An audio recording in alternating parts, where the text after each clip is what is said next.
Hello friends, আসসালামু আলাইকুম।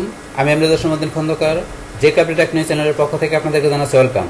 আজকের ভিডিওতে আপনাদের সাথে শেয়ার করব how to change chart type on Google spreadsheet. অর্থাৎ গুগল স্প্রেডশিটের উপরে আমরা কীভাবে আমাদের যে চার্ট করা আছে সেই চার্টের টাইপটা আমরা কীভাবে চেঞ্জ করতে পারি, আজকে আমরা সেই বিষয়টা দেখব। এখন আমাদের এই কাজটা করার জন্য প্রথমে কী করতে হবে, আপনার যে স্প্রেডশিটের মধ্যে আপনার চার্টটা করা আছে সেটা ওপেন করতে হবে। বাস ওপেন করার পরে তারপরে এখন কী করা আছে, আমার এই শিটের মধ্যে আমার এখানে চার্টটা করা আছে। তো কীভাবে দেখা গেছে একটা চার্ট আপনার তৈরি করতে হয়, তার উপরে কিন্তু অলরেডি একটা কমপ্লিট ভিডিও আমার চ্যানেলে দেওয়া আছে। এই যে আপনার এই ভিডিওটা দেখলে যে how to create chart oblique graph, তো আপনার এই ভিডিওটা দেখলে আপনারা চার্ট তৈরি করার বিষয়টা ক্লিয়ার দিতে পারবেন। এখন যাই, এখন আমরা বলছি কি, এখান থেকে আমরা যখন একটা চার্ট তৈরি করি সেটা বাই ডিফল্ট কিন্তু আমাদের একটা কলাম চার্ট এখানে তৈরি হয়ে যায়। তো এখন ধরুন এই যে কলাম চার্ট তৈরি হলো, কলাম চার্ট থেকে কিন্তু আমরা খুব ইজিলিভাবে আমাদের এখানে যে ডাটাগুলো দিয়ে আমরা চার্টটা তৈরি করি ইজিলি বুঝতে পারি।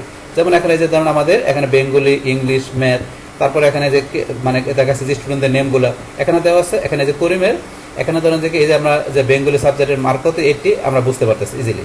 তারপরে এখানে করিমের ইংলিশ সাবজেক্টের মার্ক কত 60 আমরা এই যে এখানে বুঝতে পারতেছি। তারপরে কত ম্যাথে কত 70 এই যে বুঝতে পারতেছি। কিন্তু আমাদের এই যে সেম বিষয়টা আমরা কলাম চার্ট ছাড়া যদি আমরা দেখা যাচ্ছে অন্য টাইপের বিভিন্ন চার্টটা দিয়ে আমরা দেখতে চাই, তো সেটা কীভাবে দেখতে পারি, এটা দেখার জন্য আমরা এই চার্টের উপরে ক্লিক করব। করার পরে চলে যাবো আমরা এই যে 3 ডট আমরা এখানে ক্লিক করি। তারপরে চলে যাবো আমাদের এডিট চার্ট অপশনে ক্লিক করি।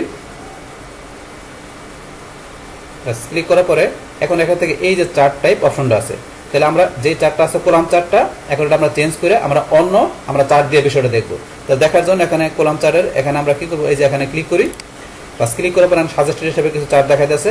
তাহলে এখান থেকে ধরুন আমরা নিচ দিকে আসি, আসার পরে যে line chart, area chart, column chart, নিচে পরে বার চার্ট, তখন আমরা বার চার্ট দিয়ে বিষয়টা দেখি। তাহলে আমরা যে বার চার্ট, আমরা এখানে বার চার্ট থেকে এই চার্টটা নিলাম।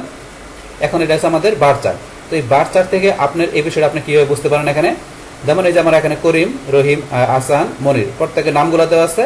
আর এখানে ধরুন যে কী দেওয়া আছে, আমাদের এখানে মার্কগুলো দেওয়া আছে। তাহলে এখন এই যে বেঙ্গলি, এই যে এটা হচ্ছে কি করিমের বেঙ্গলি সাবজেক্টের মার্ক কত দেওয়া আছে 80। তাহলে এই যে ধরুন করিমের বেঙ্গলি সাবজেক্ট 80 মার্ক, এই যে 80 আমরা এখানে বুঝতে পারতেছি, এই যে 80 সে বরাবর 80। তারপরে দেওয়া আছে করিমের এটা পরের সাবজেক্ট কি ইংলিশ, ইংলিশে কত দেওয়া আছে 60, এই ধরুন 60 এই সে বরাবর 60 দেওয়া আছে। তারপর দেওয়া আছে ম্যাথে 70, এই ধরুন আপনার 60 আর 80 মধ্যে এখানে 70 এই যে দেওয়া আছে। সেমভাবে রহিমেরটা আপনি এভাবে দেখতে পারেন। এই যে রহিমের এখানে কি আপনার বেঙ্গলিতে কত দেওয়া আছে আপনার 70, তাহলে এই যে আপনার 80 আর 60 মধ্যে এখানে 70। তারপর দেওয়া আছে কি আপনার রহিমের ইংলিশে 80, তাহলে এই যে 80 দেওয়া আছে, এই যে 80 সে বরাবর। তারপরে দেওয়া আছে এখানে কি আপনার ম্যাথে আছে দেওয়া আছে কত আপনার এখানে ম্যাথে দেওয়া আছে আমাদের রহিমের কত 40, তাহলে এই যে ধরুন এখানে রহিমের 40, এই যে 40 সে বরাবর 40 দেওয়া আছে। তো এইভাবে আপনারা কি করতে পারেন, আপনারা এখান থেকে যেই ডাটাগুলো দিয়ে আপনার এখানে চার্টটা করবেন, আপনার সেই ডাটাগুলো দিয়ে আপনার বার চার্টটা আপনি ইচ্ছা করলে এইভাবে দেখতে পারেন। তো এই হচ্ছে আমাদের বার চার্টটা দিয়ে আমরা কি করলাম, আমাদের চার্টটা দেখলাম। এখন আমরা অন্য চার্ট টাইপ দিয়ে দেখি। এটা দেখার জন্য আবার এখানে ক্লিক করলাম। করার পরে আমরা এখন দেখি আমরা কি দিয়ে দেখবো, এখন আমরা ধরুন যে লাইন চার্ট দিয়ে দেখি। তা দেখার জন্য আমরা এখানে আবার যাই, যার পরে এই যে লাইন চার্টে এখানে বিভিন্ন চার্ট দেওয়া আছে, ধরুন আমরা প্রথমটা নিলাম। তো এটা আমরা এখানে ক্লিক করি। বাস ক্লিক করার পর এখন আমাদের এখানে লাইন চার্ট চলে আসলো। তো লাইন চার্ট দিয়ে আপনারা বুঝতে গেলে কি করতে হবে, এখান থেকে ধরুন আমার এই যে আমার এটা দেওয়া আছে এখানে 0 থেকে 80, তাহলে আমার সর্বোচ্চ সংখ্যা কিন্তু এখানে 80 দেওয়া আছে, 80 বেশি দেওয়া নাই। যদি 80 বেশি দেই তাহলে আমাদের এটা উপরে চলে আসবারও, তারপরে নেমগুলো চলে আসছে। এখন আপনি এখান থেকে বোঝার জন্য কি করতে পারেন, এই যে বেঙ্গলি, এটাই কালার একটা বেঙ্গলি। এখন ধরেন যে বেঙ্গলিতে আপনারা এখানে আসেন, আসার পরে এখানে ধরুন বেঙ্গলির ভিতরে করিমের নাম্বার দেওয়া আছে 80, তাহলে এই যে 80 কিন্তু এখানে দেওয়া আছে। তারপরে ধরুন আপনার এখানে কি দেখবেন, আপনার রহিমের বেঙ্গলিতে 70, তাহলে 70 এসে গিয়ে আপনার 60 আর 80 মধ্যে এখানে 70, ধরুন এখানে এই যে এই শো বরাবর এখানে দেখাচ্ছে। তারপর কত 60 আপনি যে আসেন এখানে এই শো বরাবর 60, এখানে 60। তারপর ধরুন আপনি এখানে আসলে কত 70, মনিরের 70, এই যে এখানে 70, তাহলে 80 আর 60 মধ্যে এখানে 70, তাহলে এখানে ধরুন যে আপনারা এই যে এখান থেকে দেখতে পারেন। তারপর এখন ধরুন আমরা কি করি, আমরা ইংলিশ সাবজেক্টের বিষয়টা দেখি।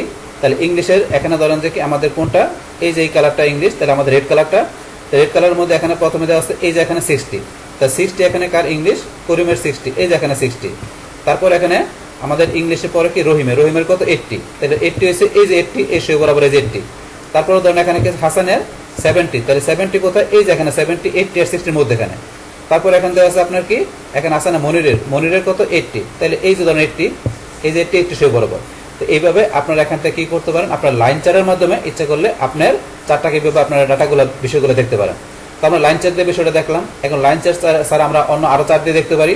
তাহলে আমরা আবার এখানে চলে আসি, আসার পরে ধরুন আমরা এখন এরিয়া চার্ট দিয়ে দেখি। তাহলে দেখার জন্য এই যে এরিয়া চার্ট এখানে করা আছে, আমরা যে কোনো একটা নেই, ধরুন আমরা এটা নিলাম।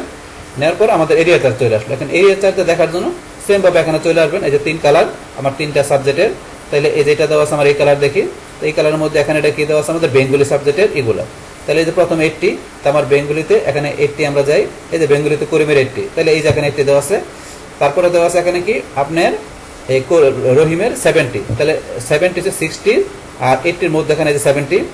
তারপর এখানে হাসানের 60, এই যে এখানে আপনার এই যে শো বরাবর 60, এই 60 শো বরাবর। তারপর আছে 70 এই যে এখানে হচ্ছে আপনার 70, 60 আর 80-র মধ্যে এখানে 70, আর এই 70 এই যে আরেকটা 70 আছে, এখানে ধরুন আরেকটা 70, এইভাবে ধরুন যে এখানে আপনার বিষয়টা বোঝাইছে। তারপর আপনি ইংলিশ দেখতে গেলে ইংলিশ হচ্ছে কোন কালার, রেড কালার। তাহলে এই যে এখানে 60, প্রথমে 60 করিমের এই যে 60 এখানে আছে। তারপরে কি 80 এই যে 80 শো বরাবর 80 দেওয়া আছে। তারপরে 70 এই যে 70 এখানে দেখাচ্ছে। তারপরে ধরেন দেখি 80, আবার এই যে 80 এখানে চলে আসছে। এইভাবে আপনার এখান থেকে যে এরিয়া চার্টের মাধ্যমে ইচ্ছা করলে আপনার এখানে যে স্টুডেন্টদের যে মার্কগুলো আছে আপনারা দেখতে পারেন। তারপর ধরেন যেখান থেকে এরিয়া চার্ট ছাড়াও ধরেন যে আপনি এখানে গেলে আরো বিভিন্ন ধরনের আপনার চার্টটা এখানে দেওয়া আছে।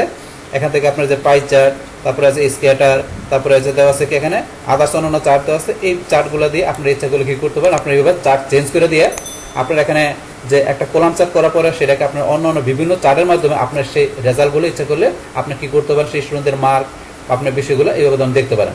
তখন আপনি স্টুডেন্টদের চার্ট তৈরি করছে, আপনারা ধরুন অন্য যে কোনো বিষয় দিয়ে করেন, সেটা ইচ্ছা করলে বিভিন্ন চার্ট আপনারা এইভাবে চেঞ্জ করে দিয়ে আপনাদের এখানে কি করতে পারেন, আপনাদের সেই চার্ট বা গ্রাফের বিষয়গুলো আপনারা এইভাবে দেখতে পারেন। তাহলে এই আমাদের এখানকার যে টোটাল বিষয়টা মূলত আমাদের আজকের ভিডিও। ডিয়ার ফ্রেন্ডস, আমার আজকের এই how to change chart type on Google spreadsheet এই ভিডিও যদি আপনাদের কাছে ভালো লেগে থাকে কিংবা এই ভিডিও থেকে আপনারা কিছু শিখে থাকেন, উপকৃত হয়ে থাকেন, তাহলে আমার এই জেকে আপডেট টেকনিক চ্যানেলটি আপনারা সাবস্ক্রাইব করবেন, লাইক করবেন, কমেন্ট করবেন এবং সবার সাথে শেয়ার করবেন। Thanks everybody.